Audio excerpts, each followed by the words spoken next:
आज ये जो यूजीसी के द्वारा एक सूचना जारी की गई है जिसमें एक इक्विटी कमेटी रेगुलेशन एक्ट लाया गया है जो कि 15 जनवरी 2026 से लागू हो गया है और सभी विश्वविद्यालय महाविद्यालयों को जो है 30 से 45 दिन में कमेटी को गठित करके उनको सूचना देनी है। उसमें स्पष्ट बताया गया है कि एससी एसटी ओबीसी के साथ जो जातिगत भेदभाव होगा जो करेगा उसके खिलाफ कार्रवाई होगी। तो उन्होंने ये जो बात कही है तो एससी एसटी ओबीसी को उन्होंने रिजर्व कर दिया, तो उनके मानने का मतलब है कि सिर्फ सामान्य वर्ग के लोग ही भेदभाव करते हैं। तो ये जो इस तरीके से उन्होंने पहले ही घोषित कर दिया, सामान्य वर्ग के छात्रों को गुंडा घोषित कर दिया, मवाली घोषित कर दिया गया है, उसी के खिलाफ आज हम लोगों ने प्रदर्शन किया और ज्ञापन दिया है। मांग क्या करेंगे, मांग नहीं पूरी होती है? देखिए मांग पूरी नहीं होती, मैंने स्पष्ट बता दिया, पूरे सवर्ण समाज का यह आह्वान है। सवर्ण समाज के लोग कह रहे हैं अगर सरकार ने इस बिल को वापस नहीं लिया, क्योंकि इन्होंने हमारा बहुत शोषण किया, बहुत छला है हिंदू धर्म के नाम पर, लेकिन हम अगर जैसे सामान्य वर्ग जिंदा रहेगा तभी तो धर्म की बात कर पाएगा, हम जिंदा ही नहीं रहेंगे तो धर्म की कैसे बात करेंगे। तो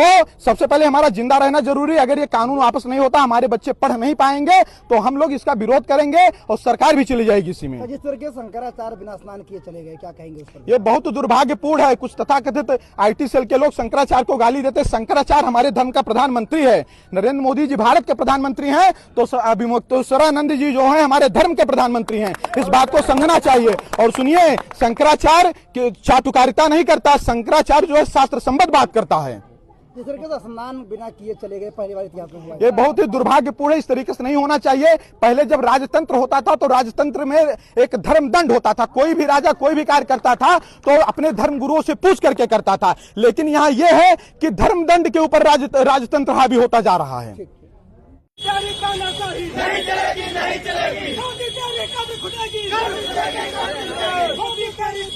पीछे हो जाओ यार, एकदम चिल्ला है। अरे पीछे हो यार, रुक जाइए धीमे से। अरे धीमे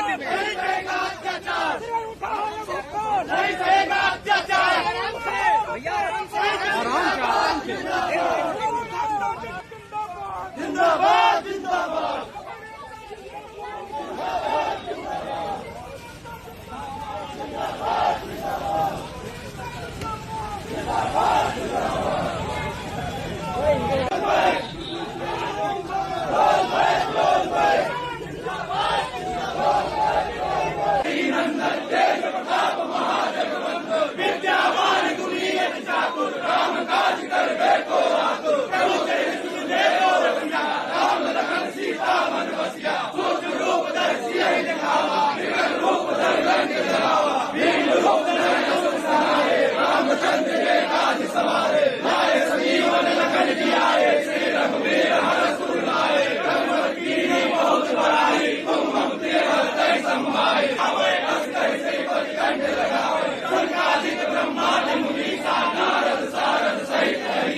लगभग 40 से 50 करोड़ नागरिक हैं।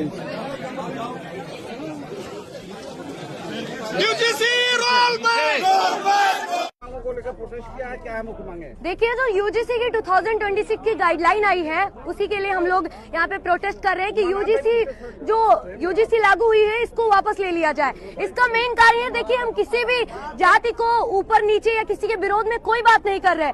ये हमारी सारी मांगे हमारी भारत सरकार से है, क्योंकि हम चाहते हैं कि यदि हम कैंपस में पढ़ते हैं तो अगर हम समानता की बात करें तो प्रत्येक जाति धर्म के विद्यार्थी को समानता के साथ पढ़ने लिखने का अवसर मिले। जब आप किसी एक जाति विशेष को व्यक्ति को इतना अधिकार देते हैं कि यदि आपके साथ कुछ गलत हो रहा है तो गलत नहीं भी होगा तो वो इंसान इस कानून का दुरुपयोग करके अगर किसी से प्रतिशोध की भावना रखता है तो वो उससे विरोध लेने के लिए आगे बढ़ेगा। और इससे मुझे लगता है कि जो सामान्य वर्ग के विद्यार्थी हैं, विशेषकर मैं रामस्वरूप कॉलेज के उस छात्रा के मुद्दे को आप सभी के बीच अंकित करना चाहूंगी कि किस तरह जब किसी दूसरे जाति का व्यक्ति उसको प्रपोज करता है वो उसके प्रपोजल को रिजेक्ट कर देती है, तो उस समय उसको उसके भावनाओं का सम्मान करना चाहिए था, लेकिन उसने उस पर कानूनी रूप से कार्रवाई की और ये पूरी तरीके से गलत है।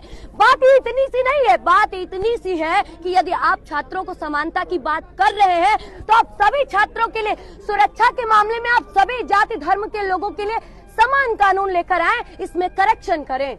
मांग ना पूरी हो जाए क्या करेंगे? अगर हमारी मांग पूरी नहीं होती है तो हम और बड़े लेवल पे आंदोलन करेंगे और दिल्ली तक बात जाएगी। और हम सरकार को ये बताना चाहते हैं कि अगर आप हमारी मांगों को नहीं पूरी करते हैं तो जिस तरह आपको हम सत्ता में लाने का अधिकार रखते हैं उसी तरह आपको सत्ता से बेदखल करने का भी अधिकार रखते हैं और यही होती है जनता की पावर।